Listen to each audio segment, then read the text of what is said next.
الحمد لله رب العالمين، وأفضل الصلاة وأتم التسليم على سيدنا محمد وعلى آله وصحبه أجمعين. السلام عليكم ورحمة الله وبركاته، حفظ الله جميعا. أولا نبارك للحجاج الحمد لله على السلامة، منهم في حج أسامة رجعنا من الحج الحمد لله، مقبولا مغفورا له ولنا جميعا إن شاء الله، والحجاج جميعا. يعني رغم انه هو يعني قلة ادب اني اتكلم في حضرة المشايخ، ولكن يعني طلب منهم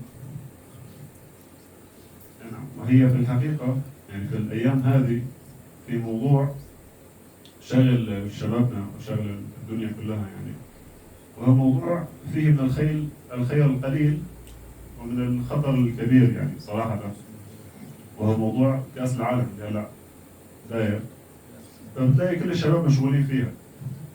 نعم يعني القسم المنيح القليل اللي فيه هو انه في بعض الاحيان يعني العائله بتجتمع كلياتها، فبصير في نوع من التراحم والود والكذا بين العائله، بتلاقيهم مجموعين كذا بس ما حدا بيكلم حدا، يعني كل واحد كله مركز بالتلفزيون.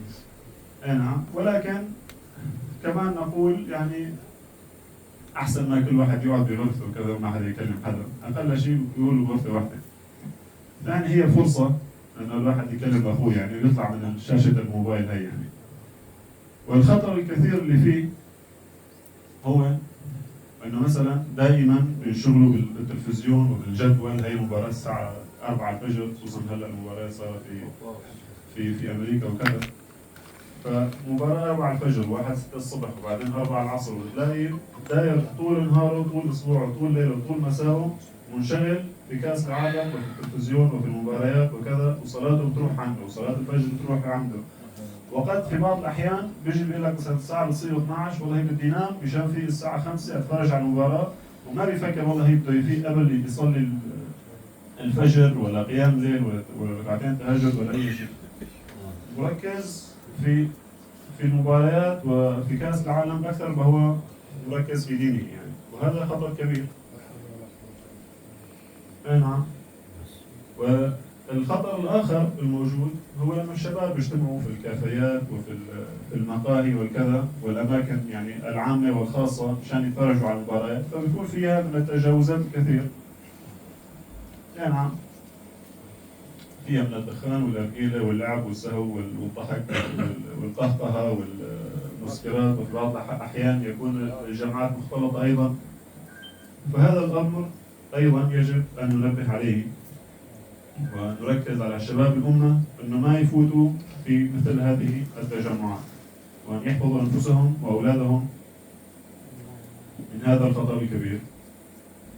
نعم. ونتذكر حديث اغتنم 5 قبل 5، يعني هلا أنتم شباب يعني قبل ما تكبروا لسه فيكم همة، ما تخلصوا همتكم كلها في المباريات واللهو والتسالي، ما هي بالعالم الأخير هي أول عن آخر هي تسلاية، بس هي كرة قدم يعني لا تنفع بشيء يعني.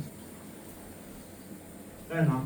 والوقت وفراغك قبل شغلك، طالما في عندك وقت تتفرج فيه على مباريات مدة ساعتين فمعناتها أنت في عندك وقت فراغ، فلا تخلص وقت فراغك في هذه المباريات وهذه التسالي والأمور الفارغة، وتنتهي عن ما هو أسمى وأرقى وأنفع. نعم. نعم.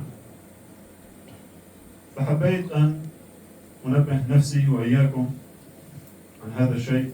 طبعا البني آدم يحتاج إلى وقت فراغ يسلي نفسه كذا كذا، يطلع من جو الشغل والمتاعب الحياة وهموم الحياة وكذا، ولكن النقطة الأهم أنه ما نلتهى عن الدين بغرض التسلاية أي شيء يكون. وهلا مثلا نحاكي نجيب شاب هيك عشوائي لا على التعيين، نسأله طيب ليش أنت مركز هلا في كأس العالم؟ يقول لك إنه إيه والله بتجي كل 4 سنين مرة.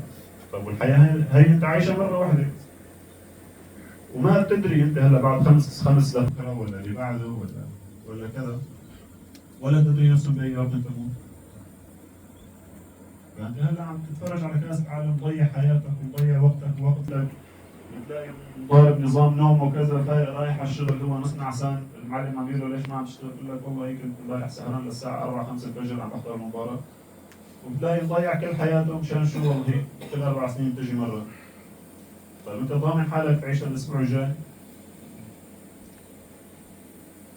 يعني المتوفي والميت يتمنى لو لحظة واحدة يرجع للدنيا مشان يستغفر ربه فيها. ونحن يعني نضيعها هيك ولا على بالنا يعني. نعم، صلى الله على سيدنا محمد وعلى آله وصحبه وسلم.